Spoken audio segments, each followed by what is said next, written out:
Alright, picture this. It's 1979. Sci-fi is dominating pop culture. Star Wars just blew up the box office, Alien is about to terrify audiences, and the British film industry, well, they're doing something a little different. Enter Outer Touch, or as it was known in the US, Spaced Out. It's a low-budget British sci-fi comedy that asks, what happens when a group of Earthlings stumble onto a spaceship crewed by clueless aliens? The answer? Pure chaos. Conventional life form. This movie is bizarre, campy, and honestly kind of hilarious. Another creature with no memory projections. Though not always for the reasons it intended. It's part slapstick comedy, part farcical space adventure, and definitely a product of its time. Done any damage? No, but it took something big and sticky out of its oral cavity and stuck it under one of my monitors. But how did this film even get made? Who was in it? And why did it end the way it did? Buckle up, because we're about to break down Outer Touch. Put your hands above your head. I'm going to give you the once-over. Space rats! Is this some kind of defense mechanism? A movie that, for better or worse, is unlike anything else from the sci-fi boom of the late 70s. Attack them! Then we could escape. So, let's start with the premise. A group of aliens from Betelgeuse, yes, the same star system Douglas Adams would make famous in The Hitchhiker's Guide to the Galaxy, crash land on Earth. Their ship is in bad shape, and they're not exactly what you'd call capable explorers. Disappointing specimen. Send in the next.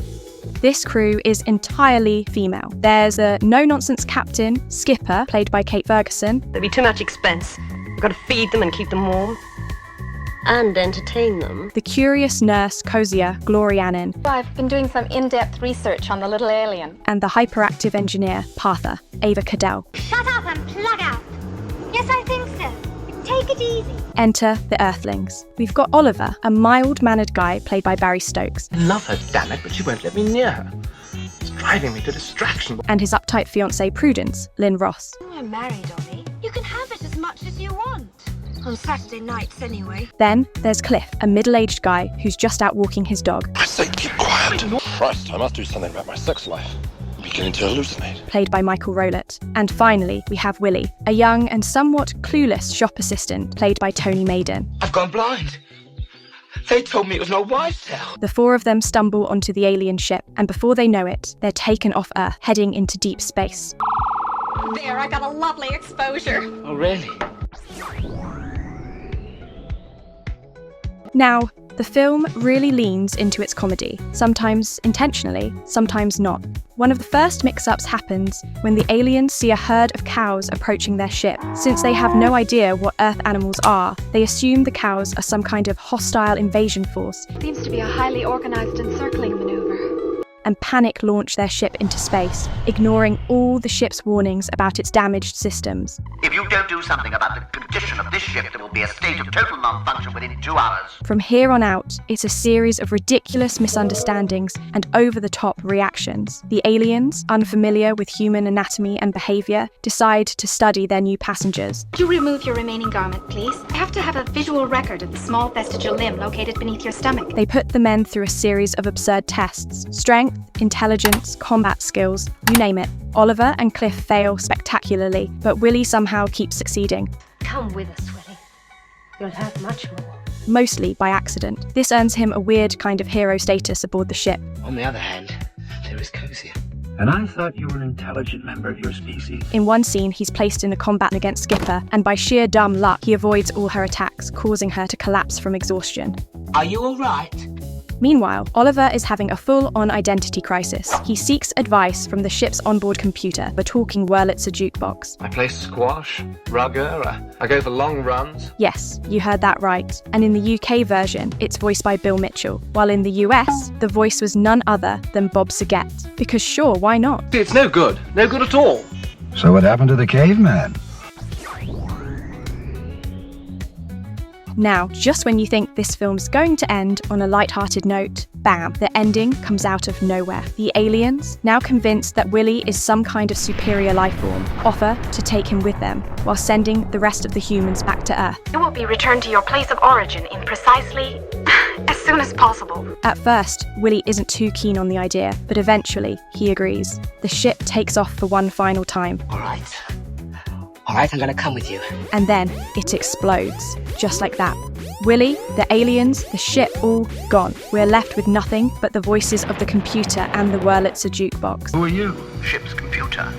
Or should I say I was? Floating aimlessly through space. It's an ending that's equal parts dark, absurd, and completely unexpected. So, how did this strange little movie come to be? Out of Touch was produced by Tygon British Film Productions, a company mostly known for low-budget horror films. It was directed by Norman J. Warren, a filmmaker with a cult following for his work in British B-movies. Warren had a knack for blending sci-fi with comedy and a bit of absurdity, and this film is no exception. The special effects? Well, let's just say they're very 1979 low-budget British sci-fi. The spaceship is clearly a model, and the interior sets have that futuristic on-a-budget look, with blinking lights, metallic walls, and big, clunky control panels. If you're a fan of retro, cheesy sci-fi aesthetics, there's definitely some charm to it. Now, you might be wondering, was Out of Touch a hit? By the way, perhaps you will be interested to know that there's trouble in the food unit. The short answer is no. The movie came and went with little fanfare. It wasn't a box office disaster, but it never gained mainstream attention either. Reviews were mixed, with some critics appreciating its goofy humour and others dismissing it as just another low-budget oddity. That said, the film has found a small cult following over the years. Fans of British B-movies and offbeat sci-fi comedies have embraced it for its ridiculousness and unintentional charm. And with a cast that includes actors who would go on to other cult projects, it's become a fun little time capsule of 70s sci-fi cinema.